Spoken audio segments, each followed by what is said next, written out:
um texto interessante em João capítulo 9, verso 35, quando Jesus, ele cura o cego, né? Não sei se você se lembra, aquele cego de nascença que é curado e fala, quem te curou? Não sei. Quem ele era? Não sei, eu era cego, fui me lavar no tanque de Siloé e depois que eu voltei vendo, eu não sei quem ele era.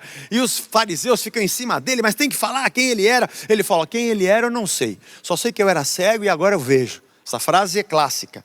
E Jesus ouviu, verso 35, que tinham expulsado o homem, né, da sinagoga e perguntou-lhe, você crê no Filho do Homem? Ele respondeu, quem é, Senhor, para que eu creia nele?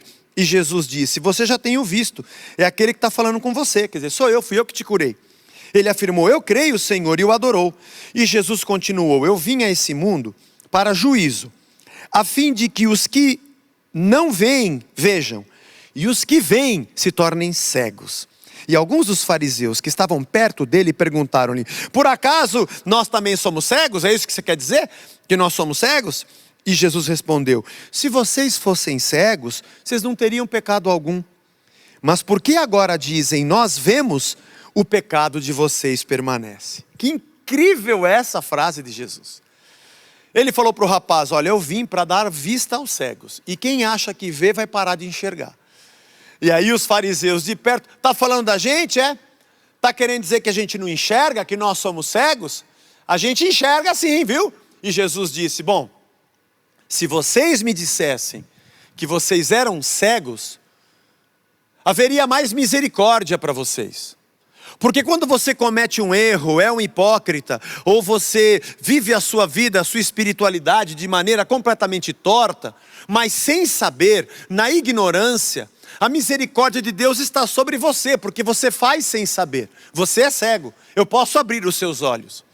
Mas se você está dizendo que enxerga e que faz o que faz de consciência, então para você não tem salvação. Para você então permanece o seu pecado para a morte. É exatamente o que ele diz no capítulo 15. Você que acompanha as minhas pregações, a nossa jornada aqui na Casa da Rocha, não só minha, mas dos outros pastores, e a nossa luta pela centralidade do Evangelho em tudo que a gente faz, e somos imperfeitos, perfeito só teve Cristo, né? Mas a nossa luta por isso, sabe que esse assunto é bastante recorrente. Por que nós fazemos o que fazemos? Por que cremos como cremos? Por que agimos como agimos? O que nos impulsiona nas nossas palavras e atitudes? Temos consciência plena disso?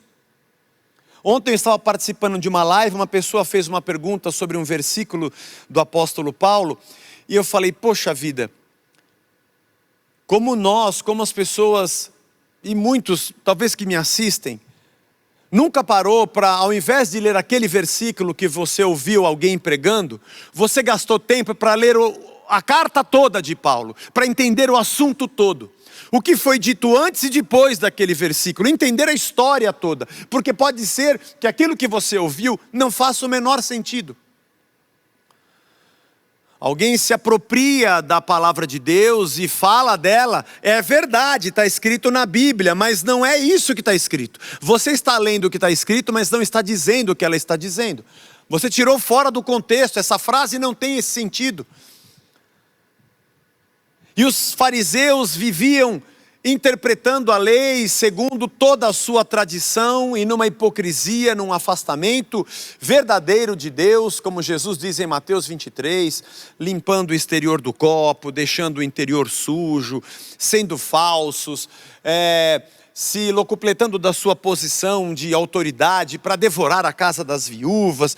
E Jesus diz, vocês são indesculpáveis, eu vim para fazer juízo, para que aqueles que não enxergam possam ver, na humildade dizendo, Senhor, eu não entendo, eu não sei, me ensina. Agora aqueles que acham que sabem, esses é que são verdadeiramente cegos, e continuam culpados no seu pecado, porque fazem por consciência, mas esse é o papel da religião. Cuidado se você apenas reproduz um comportamento religioso, ou se de verdade você compreende a obra de Cristo que te chamou para segui-lo. Jesus fala de duas coisas aqui. Essa parábola da videira, ela nos demonstra algo muito profundo, que é a nossa ligação, alma, coração, espírito, entrega de vida, a nossa abnegação, a nossa negação da nossa própria vida para sermos conectados nele e recebermos dele a verdadeira vida.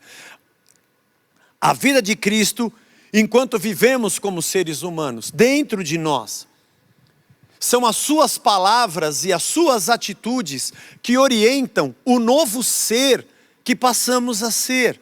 E é o que Jesus disse: se eu não tivesse dito o que eu disse, se eu não tivesse dito, eles continuariam aí ensaiando e estaria tudo bem. Mas como eu cheguei e disse, e eles não creram, então agora eles têm culpa.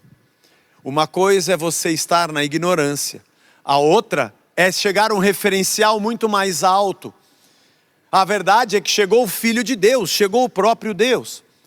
Então eles me odeiam gratuitamente. Agora evidenciou, veio à tona de que de verdade eles amam o pecado. Porque quando eu disse o que eu disse, era para encerrar o período do pecado.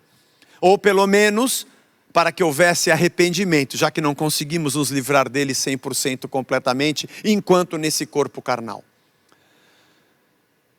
E a segunda coisa que Jesus diz é: se eu não tivesse feito as obras que eu fiz, e ele não fala de sinais aqui. Esse texto ele não está falando de sinais, ele está falando das obras, ele está na videira. Ele está falando do fruto, do nosso comportamento. Se eu não tivesse vivido o que vivi diante deles, se eles não tivessem visto minhas atitudes, se eles não tivessem enxergado o meu coração e a minha maneira de agir, e não tivessem ouvido as minhas palavras, se eles não tivessem visto isso, eu até entendo que eles continuassem no pecado. Esses dois itens são orientadores da nossa vida. O que ele disse e o que ele fez. Suas palavras e suas obras. Igualmente nos atraem. Suas palavras são vida. Suas palavras são transformação e são poder de Deus dentro de nós.